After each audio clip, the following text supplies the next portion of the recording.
These chairs feel like bigger than the ones up near the house. Boys and girls, it's 2017, and it's time for some interesting beer.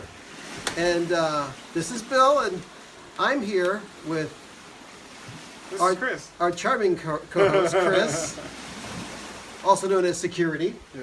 And today, our production assistant is Camera 2, the lovely Camera 2, who is not afraid to put her hand in front of the lens. Hopefully this audio is coming through. So we've got 2 glasses.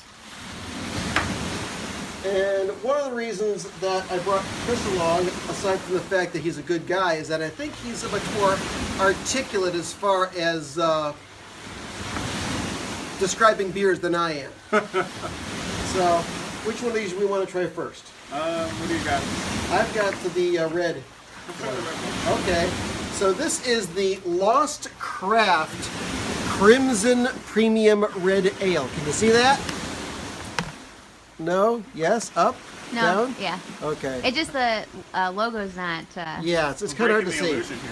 It's got this white background, and it says on here, Crimson is a small batch brewed all-natural English-style red ale inspired by the traditional beer from the United Kingdom. Based in Toronto, Canada, Lost Craft embraces diversity and is committed to being active in the communities where we operate. Think global, drink local. LostCraftBeer.com. So we're going to try this out.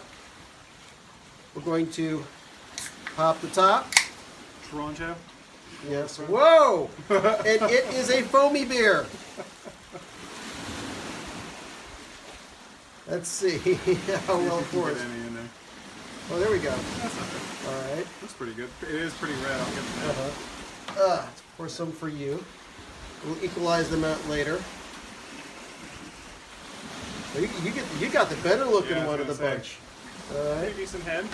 Very So- pretty. Looks like a honeycomb in these little glasses. Yeah. Hold up, get that nice light from the lake. Looking pretty good.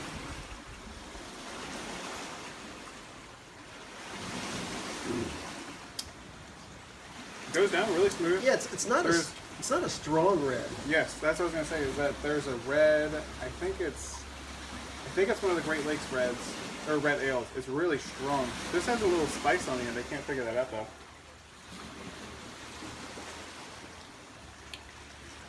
There's something there. That's good. Do you want to try some? No. Spice.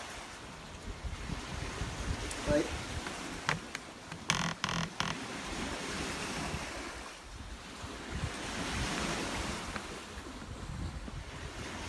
So it's pretty bubbly on the tongue. Uh-huh. It almost reminds me of like a little bit of a champagne. You know what I'm talking about? Okay, yeah. You got a really good body feel, as if it were a wine, if it were. But I like it because the last red I had was really, it was strong and pungent. It was hard to. It almost tastes like a IPA almost.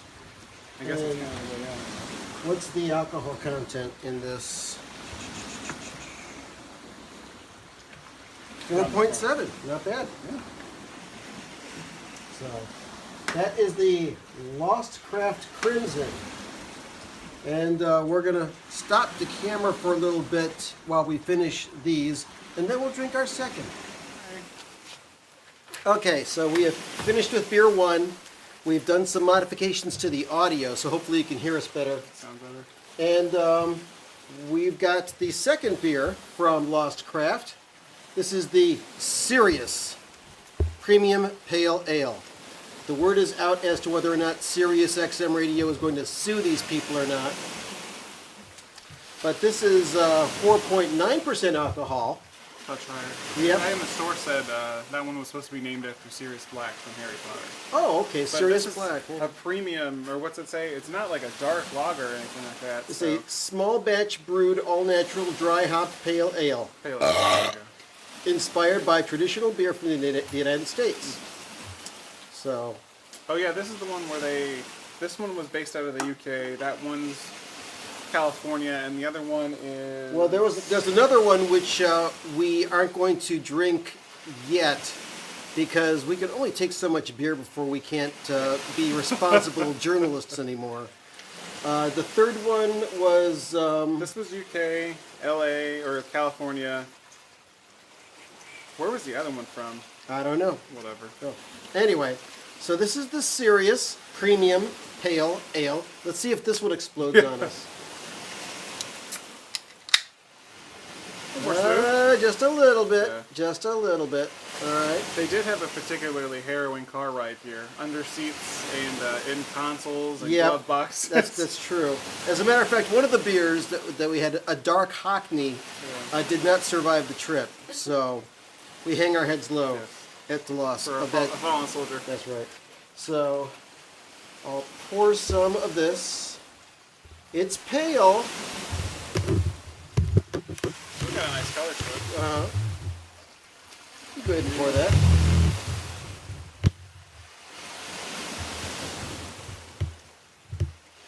And Ostrovia.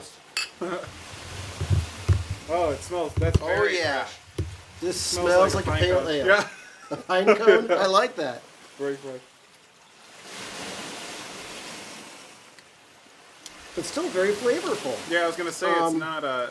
There's a. I think it's Lagunitas. I can't remember. Or Fat Tire. They make one. It's called like Pine Ranger or Ranger something. That one is. It smells just like this, and I was worried it's gonna taste bad, but this is actually really good. A little fruity. Yeah, just a bit. Almost like an apple. Nice and smooth. But not sweet. It's not sweet at all. It's not like carbonated, or didn't have that carbonated feel like the Crimson one had. Yeah. But it is nice and good. Yeah. That's for sure. And a little bit more alcohol, so it gets the job done quicker. Yeah. Very nice. All right, so we've got these two from Lost Craft Brewery. Brewing, not brewering. And the suggestion has been made that we rate these beers. So, first we had the red, the Crimson. How would you rate that on a scale of 1 What's to 10? our 1 to 10? We're Yeah. gonna open up with 1 to 10. I would say, without going into decimals, Yeah. are we doing overall or beer specific?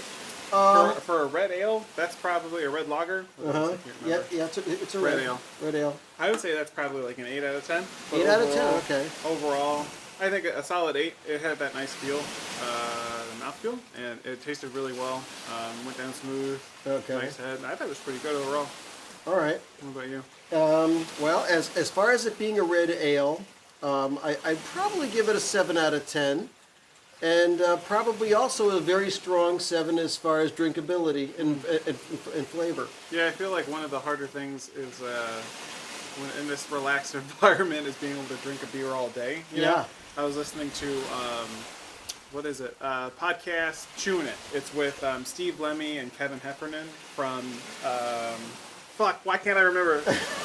Super Troopers. Oh, okay. So they were talking about how at one of their parties, what's one beer you have to drink for the rest of your life? And I instantly thought Shiner because I love it so much. But they both said Bud Light because they said, Christmas dinner with family, Bud Light. You could have it in the summer, 12 beers at a barbecue, deep, Bud Light. You're getting the pool, it quenches your thirst. I guess I kind of thought that Shiner might be a little heavy for that, but Bud Light is just like the Diet Coke of beers for me. Yeah, it's light. I mean, my favorite everyday beer is Yingling, but I love Shiner as well. Yeah. I don't think it's too heavy. Yingling would be good, but what I was trying to get at is that is actually, I would probably have a problem drinking this all day, but there's, I can't remember the company that makes it, but it's All Day IPA. It's got a really artistic, it's the green label, I can see the label in my head, where it's like not a super strong IPA, but still has a strong alcoholic content, so you can drink it all day, but it's not like drinking a pine cone. And this one, it smells very, very hoppy and very fresh, but I wouldn't have a problem drinking it all day.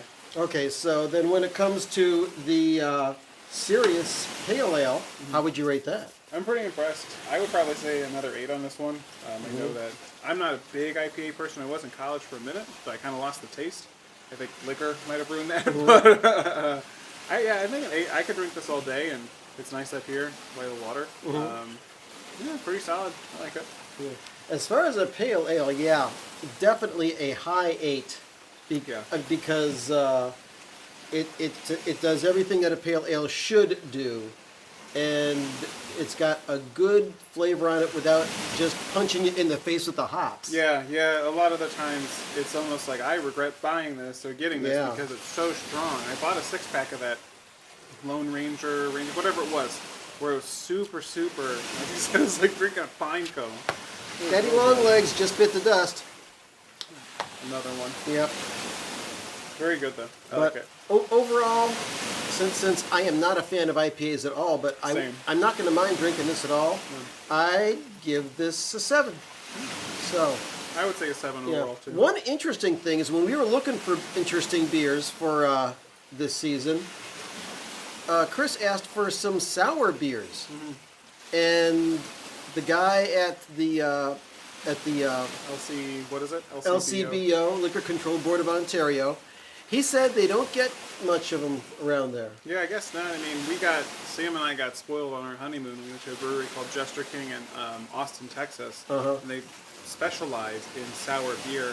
She had a pineapple one, which was like, you could feel it. You know how pineapple juice like tenderizes meat? You could just feel it. It was so tart, just eating the inside of your mouth, but it was so good. I think there was a raspberry one. And then our friend there had, it was a porter, but it tasted a little sour. It's called Funk Metal. Is it beer? I might be mixing that up, but whatever. She said it was really, really good too.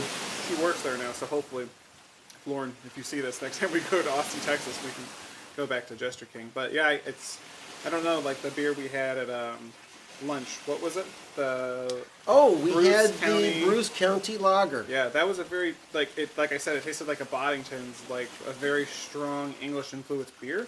Yeah. When you have that flavor, it does go well with the fish and chips I had. It tasted great, but I can't imagine getting a lot of sour up there. It's just, there's not a lot of, I mean, I'm not familiar with Canadian produce, but I can't imagine cherries, prunes, pineapple, anything that gets really tart, especially fermented, so it'd be hard to get sour beers up here.